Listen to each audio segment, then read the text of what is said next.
Breaking news చూస్తున్నాం. ప్రయాగ్రాజ్లోని మహాకుంభమేళలో మరోసారి అగ్ని ప్రమాదం జరిగింది. సెక్టార్ 18లోని శంకరాచార్య మార్గ్లో ప్రమాదవశాత్తు మంటలు చెలరేగాయి.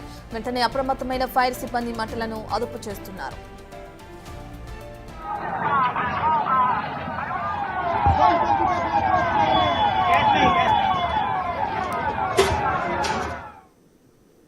పూర్తి డీటెయిల్స్ అందించడానికి మా ప్రతినిధి ఢిల్లీ నుంచి శివ అందుబాటులో ఉన్నారు. రైట్ శివ, ఇప్పటికే చూసుకుంటే గతంలో కూడా అగ్ని ప్రమాదం జరిగింది. ఇది మరొకసారి అగ్ని ప్రమాదం అని చెప్పి కూడా ఇప్పుడు వార్త తెరపైకి వస్తుంది. అయితే ఈ ప్రమాదంలో ఏదైనా ప్రాణ నష్టం జరిగిందంటారా శివ? డీటెయిల్స్ ఏ విధంగా ఉన్నాయి?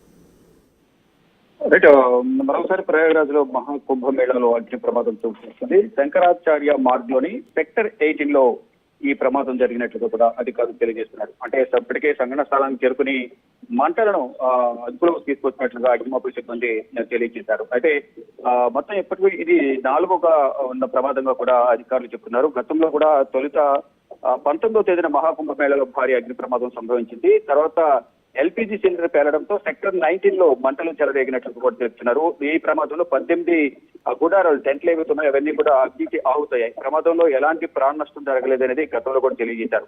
ఇక ఈ నల్లటి దట్టమైన పగులు అలుముకోవడంతో అఖాడాల సమీపంలో ప్రజలందరూ కూడా భయాందోళనకు గురయ్యారు. సాయంత్రం 4 గంటలకు మంటలు అంటుకోగా గంట లోపలే మంటలను అదుపులో తీసుకొచ్చారు అధికారులు. అంటే ఇవన్నీ కూడా గతంలో జరిగిన అగ్ని ప్రమాదాల గురించి మనం చెప్తున్నాం. గతంలో 3 అగ్ని ప్రమాదాలు చోటు చేసుకున్నాయి. ఇది ఇప్పుడు జరిగింది, ఇది 4వ అగ్ని ప్రమాదం. అయితే గతంలో 25వ తేదీని కూడా అగ్ని ప్రమాదం జరిగింది గత నెలలో.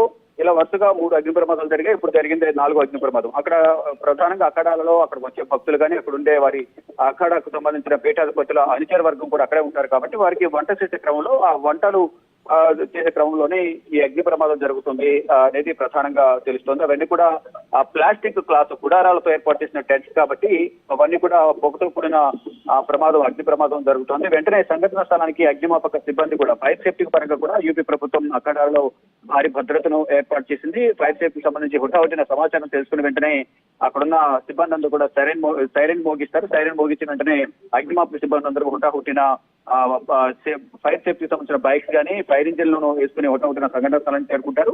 అక్కడ చేరుకున్న వెంటనే ఈ అగ్ని ప్రమాదానికి సంబంధించిన టెంట్లను మంటలు కూడా అదుపు చేసే ప్రయత్నం చేస్తున్నారు. అయితే ఇప్పటికే మంటలను కూడా అన్ని కూడా అదుపులోకి తీసుకొచ్చారు. గతంలో సెక్టర్ 2 లో పార్కింగ్ ఏరియాలో గతంలో ప్రమాదం జరిగింది. దాని తర్వాత జనవరి 30న సెక్టర్ 22లో కూడా శతాగ్ని ఝాన్సీ ప్రాంతంలో నిర్మించిన టెంట్ సిటీలో అగ్ని ప్రమాదం చోటు చేసుకుంది. ఈ ఘటనలో 12 టెంట్లు కూడా దగ్ధమయ్యాయి. ఇక ఈ గతంలో జరిగిన 3 ప్రమాదాల్లో కూడా ఎటువంటి ప్రాణ నష్టం జరగలేదు. ఈ రోజు జరిగిన ప్రమాదాల్లో కూడా ఎటువంటి ప్రాణ నష్టం జరగలేదు. ఒకటి షార్ట్ సర్క్యూట్, మరొకటి గ్యాస్ సిలిండర్ లీక్ అవడం, మరొక అక్కడ వంటకు సంబంధించిన వంట సామాగ్రి వంట చేసే క్రమంలో ఆ మంటలు ఈ గుడారాలకు అంటుకోవడం వల్ల టెంట్ అంతా కూడా దగ్ధమైనట్లు కూడా అక్కడ భద్రతా సిబ్బంది చెప్తున్నారు. అంటే మొత్తం చూసుకుంటే ఈ ప్రపంచంలోని అత్యంత పెద్ద ఆధ్యాత్మిక ఉత్సవంగా పేరుగాంచిన కుంభమేళాలో వరుసగా ఈ ప్రమాదాలు అనేది ఆందోళన కలిగిస్తున్నాయి. గత నెల 29వ తేదీన మౌర్య అమావాస్య రోజున ఏదైతే తొక్కిసలాట జరిగింది ఆ ప్రమాదం నుంచి కూడా ప్రజలందరూ కూడా తీవ్ర ఆందోళన వ్యక్తం చేస్తున్నారు. మధ్య ఇటువంటి అగ్ని ప్రమాదాలు చోటు చేసుకోవడం పట్ల కూడా కొంత అక్కడికి వచ్చే భక్తులు కూడా కొంత ఆవేదన వ్యక్తం చేస్తూ ఉన్న పరిస్థితి కనిపిస్తుంది. ఏదైతే 30 మంది చనిపోయారో కుటుంబ సభ్యులు ఇప్పటికీ వారిని మర్చిపోలేని పరిస్థితిగా మర్చిపోలేకపోతున్నారు. మళ్ళీ ఇప్పుడు ఏదైతే ఈ అగ్ని ప్రమాదాలు జరుగుతున్నాయి, అదృష్టవశాత్తు ఆ గుడారాల్లో ఎవరు కూడా లేకపోవడం, ఆ మంటలు వ్యాపించడం వెంటనే బయటకు వచ్చేయడం, అక్కడున్న సామాన్యత కూడా బయటికి తరలించడం వల్ల అక్కడ ఎటువంటి ఆస్తి ప్రాణ నష్టం అయితే ఇప్పటి వరకు జరగలేదు. జరిగిన 4 టెంట్ అగ్ని ప్రమాదాల్లో కూడా ఎటువంటి ప్రాణ ఆస్తి నష్టాలు జరగలేదు. కేవలం ఆ గుడారాలు మాత్రమే తగలబడ్డాయి. కానీ ఫైర్ సేఫ్టీ అధికారులు మాత్రం హుటాహుటిన వెళ్లి అగ్నికి ఆవుతున్న మంటలు ఏవైతే వ్యాపిస్తున్నాయో మంటలను అదుపు చేసే ప్రయత్నం అయితే ప్రతి సందర్భంలో చేస్తున్నారు. కానీ ఎన్ని జాగ్రత్తలు తీసుకున్నా ఎక్కడో ఒక చోట